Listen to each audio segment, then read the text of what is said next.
If help and salvation are to come, they can only come from the children, for the children are the makers of men. Now, we all know how this could be translated in the form of hours of homework, standardized test scores, or even more literally, a heavy, overweight backpack.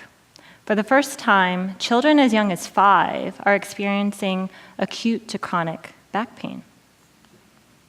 Now, we're lucky because these words came from Maria Montessori, who developed a revolutionary pedagogy over 100 years ago. Now, I know there's a consensus here that our education system could have been a little bit better growing up, or after all this time, we hope that something has changed for the better. No longer are we in the dark or ignorant at the idea that the most important years of a human being's life is from birth until 6. That these are our formative years. And ultimately, how we developed as a child what has brought us here today. Remember when we were 4 and superhuman powers were at our disposal, where we felt like we were in control and that bruised knees and digging for ants was a rite of passage, and that every problem that we solved on our own was an affirmation that the world wanted us to succeed. At 15, we juggled SAT prep classes and also drum lessons. And our dreams of what we wanted to be when we grew up were now being filtered by the reality that we had to choose an occupation urgently. And you know those superhuman powers I was talking about? Well, they can only be seen by our closest friends. At 25, we were so close we can taste our successes and failures, and that we traded in our hours of sleep for a recognition of a great work ethic. A couple years ago, this boy, now grown man, came to me with his 4-year-old daughter, and he said, "Is this a place where my daughter would never be compared, would never be bullied, and that her teachers would lift her up with her love of nature and art, that they would never hold her back from her full potential?" With eyes beginning to well up, he said that I really want my girl to learn how to be strong enough to not lose the motivation to keep loving what she loves about herself. Now, does this exist? Can it work? And I'm telling you, yes, it can. But the key word here is motivation. I ask you, the audience, what has motivated you to come here today? Or more importantly, what motivates you every day to wake up and do what you do? I'd like for you guys to meditate on this for a second. I know that my motivation began 13 years ago when I walked into a Montessori school. At first, trust me, it was disbelief.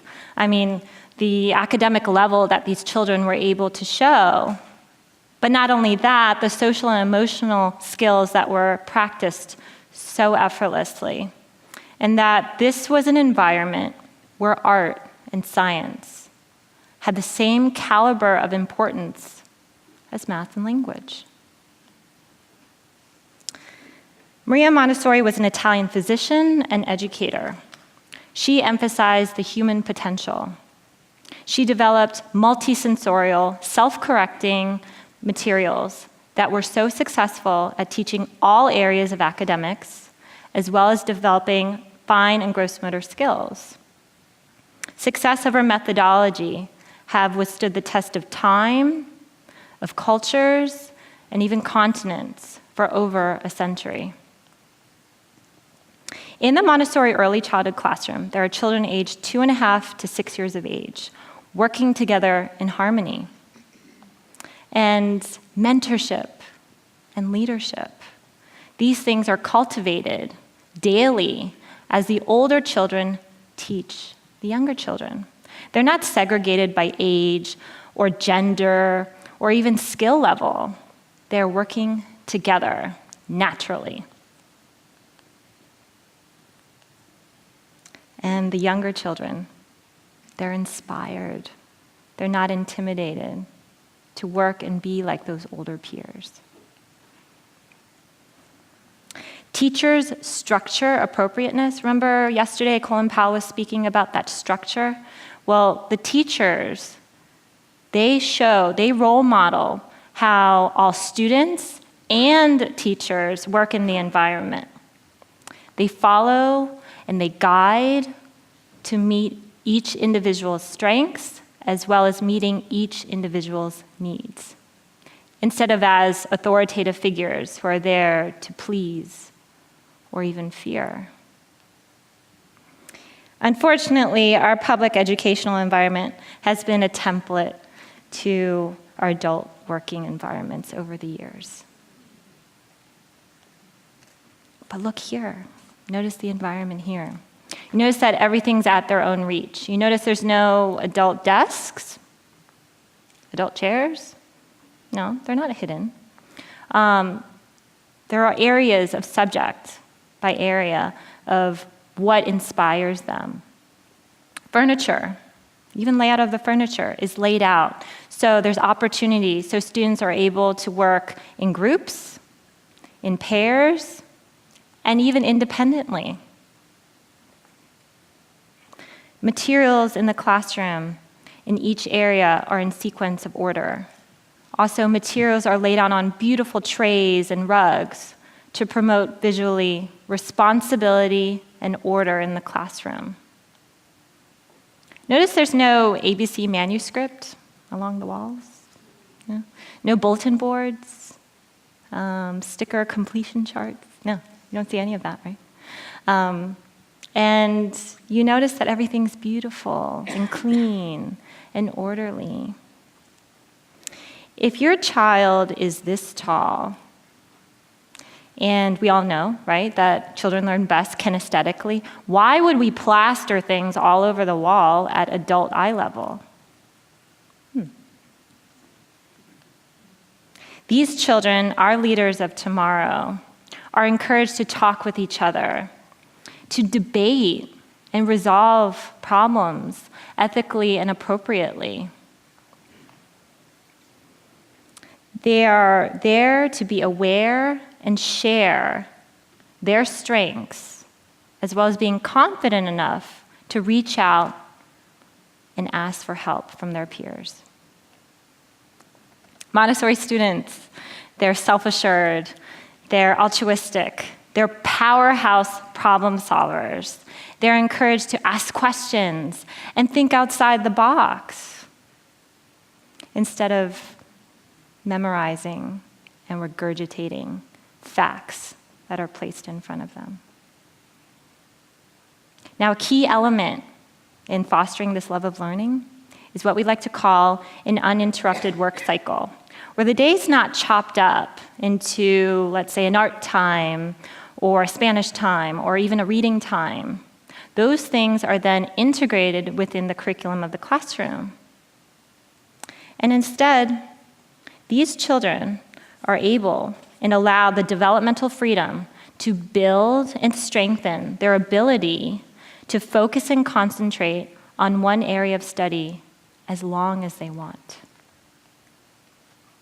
Have you ever witnessed a young child diligently working on a drawing or a puzzle, right? And maybe it was dinner time, or you had to go somewhere, so you had to pull that child away from what they were working on. What's the natural response? We all know. Resistance, right? Or even worse, a tantrum. Why? Is it because that child is selfish or irrational? No. That child was just expressing something intrinsic that is holding their attention and also fostering that love of learning, that is developing their self-worth. But every time you chop up their concentration and take them away from what they love, it is conditioning them to shorten their attention span. Or even worse, emotionally, you're telling them that their time and what they love that's developing their self-confidence is not that important. So, how does a child that can read at age 4, that can add complex numbers, that knows all the states of the country, that can speak a little conversational Japanese, not be pressured into academics? Well, the answer is actually quite simple. Motivation begins with self-satisfaction. How we as educators shape and develop this at an early age, they are able to bring it onward into their adult lives. Montessori students, they don't take tests, let alone fill out dittos. Large amounts of praise, stickers, and other extrinsic incentives don't exist in the Montessori classroom. There's no pressure. There's no competition. You see, our number one priority is their social and emotional well-being. If you foster a genuinely happy, well-adjusted child, they can only exude self-esteem. There are 21,000 Montessori schools worldwide, roughly 4,000 Montessori schools in the US alone, including Meadows Montessori, where I'm the director of education. Now, you might have heard of some of Montessori's alumni. Larry Page and Sergey Brin of Google, Jeff Bezos of Amazon, Katharine Graham, former owner and editor of the Washington Post, Julia Child, and yes, even Sean P. Diddy Combs, hip-hop mogul and entrepreneur. I'd also like to add to this list my best friend, Alicia Salipaz, who is a filmmaker and just recently documented Jose Andres for World Central Kitchen in Haiti. Oh, and by the way, Jose Andres, he happened to enroll his daughters into Montessori school as well. You know, I speak for my colleagues all over the world. I speak for them as they're tucked away in church basements or in rural parts of Africa. They're all over the world, but they're hidden and they're quiet. And generation after generation, we pass that torch of Montessori's philosophy. This is the story of the hundreds of students that have inspired me over the course of 13 years. They not only have taught me, but remind me daily that limitations are taught and that we can still be as brave and powerful as we once were as children. Thank you.